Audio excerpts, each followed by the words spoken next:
Well, welcome to Talent Ed. I'm your host, Dr. Eric Sanson. Today, we're thrilled to have one of the true leaders in the world of education and technology. She's the dynamic founder of EduMatch, connecting educators worldwide. She's a Google certified innovator, published author, influential voice in ed tech from the George Mason University to notable recognitions like ASCD's Emerging Leader and Maryland Society for Educational Technology Outstanding Leader. Dr. Sarah Jane Thomas is making waves. So let's dive deep into her journey. And I want to welcome Sarah to Talent Ed today. Sarah, tell us about yourself and your journey. Yeah, thank you so much. I'm so excited to be here. So thank you so much for having me. So this is currently my 19th year of education. I've taught everything from first grade all the way up to 12th grade, plus in a master's of ed tech program. So I've seen kind of everything for the most part. And outside of that, as you said, I do EduMatch, which is my organization that I run that has a few different things going on. But definitely connecting and growing and learning with educators around the world. So that's kind of what we do and what I like to do as well. Well, I mean, who wouldn't want to do that? That sounds like an amazing journey, number Thank one. you. And it is so fun to kind of get to know you and watch your journey and all of the amazing things that you're doing with EduMatch. So I actually want to go into that first. I want to talk to you about EduMatch. So Yeah. um, EduMatch organization is a unique, powerful idea. What was the inspiration behind creating the platform for this global educational collaboration? Yeah, it's funny because it's like the organization that almost was not because I was speaking with a friend on a Friday night on this app called Voxer, and we were Mm-hmm. just kind of going back and forth, just catching up, and she was telling me about how she wants to do gamification and math in her district because at the time she was a district math coach, but now she's like working for LinkedIn and doing a whole bunch of different things. But at the time we were having that conversation, I said, my cousin did the same thing with his class in New York. So I should introduce you all. And Mm-hmm. I said, okay, well, there's another gamification guy that we both know. So the three of you having a conversation, that would be great. And so at that moment, the idea kind of struck me to start connecting people along similar lines of interest. So just tweeted out what I wanted to do. Within minutes, we had someone from Australia who said that he pretty much volunteered his tribute. So he was the first person. And he said by the end of the day, he had connected with like 20 people. And he said, keep it going. So from there, just kind of built on, created a site, created a Google form. As people joined, they brought their ideas. So we started scaling across different social media. Then we started publishing books. We opened up a nonprofit arm that's Mm-hmm. doing some things such as giving out mini grants to educators and putting on a conference about artificial intelligence. And then we started doing professional learning in 2020. So, we've just kind of scaled off of the ideas off of our community and it just kind of grown together. Everybody who's joined has brought a piece of themselves and we've just kind of grown from there. Well, it's got all the right pieces to the recipe, right? It's got collaboration, it's got a great innovation with it, and when you put all those things in the bowl, mix them up, like it grows, right? It's like a bowl full of dough and yeast. It just goes up, right? I appreciate that. Yeah, yeah. It's Yeah. it's been a really cool ride so far. Well, okay, so you've been recognized by numerous prestigious institutions, I would say, and you've played a pivotal role in initiatives like the ISTE standards for educators. Why do you believe it is the most crucial, or what do you believe is the most crucial factor for educators in considering like integrating technology into the classroom? Right, totally. Doing it with a purpose, I would say, like doing it intentionally, and knowing what you want your outcome to be and just aligning whatever resources that you have to help make that happen. And sometimes that involves tech, sometimes it does not involve tech. So Mm-hmm. it's about using it for a purpose. I know right now the topic of the day that a lot of people are talking about is artificial intelligence. Mm-hmm. And in my work, I'm working with districts and things of that nature. And a lot of times the conversation comes up like, what is the intention behind using it? Like we're not just using it just for the sake of using it, but we're using it for a desired outcome. So that's part of that's definitely part of what it is. But I would also say that equally as important is just listening to the voices of all stakeholders, because everyone has some perspective, some valuable perspective that they can bring to the table, and just being open to consider all of these perspectives because people see things from their different vantage points. Mm. So inviting all of the voices in, that's another Well, there's piece. that collaboration part that Yeah, you there talk you go. so brilliantly about, is how do you bring different voices into the room to make sure that we're doing it correctly. Right, Um, totally. so I'm going to come back to EduMatch because I'm just fascinated by EduMatch. It was recognized as a Google for Educational Professional Development Partner. Right, right, Yeah, absolutely. I mean that's well done, well done. Thank you. Can you shed some light on how maybe that partnership has impacted educators and what opportunities it offers? Yeah, totally. So we have been partners with Google since 2020. And the program has shifted from year to year, but there have been some really, really cool initiatives that we've been part of. Right now, the current one that we're doing is a workspace service offer. And pretty much what that is that districts that are transitioning to Google Workspace Plus and things of that nature, um, they are eligible for free professional learning, and they contact Google, and we're able to work with them to help them integrate that within their school district. So we've been talking to a lot of really cool districts about that. The year before, they had an equity offer, which was really cool as well. And I love that because what it did was that school districts that were under resourced could reach out to Google, and Google would sponsor again professional learning. So I've really appreciated being part of their program for so many years. So it's been great. They're fantastic partners, and the whole team is just incredible. Well, I'm gonna feel a little bit like Google gave you my next question without me actually telling you, because that's a perfect lead in, Sarah. Okay. Your work on closing the gap with ISTE focuses on digital equity, right? Right, right. So in your opinion, how far have we come in achieving this? And maybe what are the biggest challenges we still face to ensure that every student has equal access to these digital resources? Right, absolutely. And it varies from school to school, from district to district. I know that when we wrote the book, or when we wrote the book series, I want to say we started in 2017 writing, and the first book was published in 2018. The second one was published in 2019.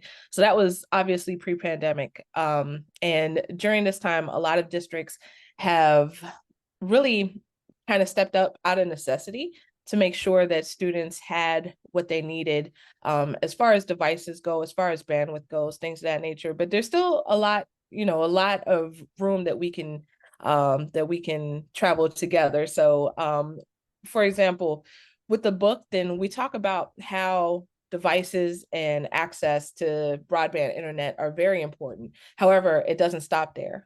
There's other things that come into play as well, such as access to transformational learning opportunities and access to Hmm. high quality teaching. Like, those are all things that will help to close the gap. And that's one of the things that I really am passionate about, working with schools and working with districts and with organizations, about just strategies to help make sure that all students get what they need in an equitable fashion. So that's one of the things that I tend to talk a lot about. Well, and here's again part of the reason why I love what you're doing, Sarah, is that it's not just about getting kids, Chromebooks or iPads. You talk about the other side of that, which is high quality teaching that goes Yeah, along with it. That's yeah. also part of the equity equation. Like, how do we make sure that the students are engaged with the technology, that it's being used appropriately, and that comes from not from AI, but that comes from a real human that's leading the charge. Yeah, that is 100% on point. And speaking of AI, then that also kind of factors into the equity equation. AI has been around for a very long time, but now with the generative AI, then it's really picked up a lot of steam in our profession. And so part of the digital equity that we now need to examine, and it's been there the whole time, but it's really in our faces now, is the bias of the algorithm. We need to be mindful of that as Yes. educators, and encourage our students to help to work to eliminate those biases. And part of that includes representation for our students, our students of color, and our girls, making sure that Hmm. they have access to these professions, and helping to get them exposed to it. So that's definitely part of it as well. Uh, you've had an esteemed career. I'm just going to say that. It feels like that you're doing the work. You've garnered accolades along the way. You've been part of some influential groups.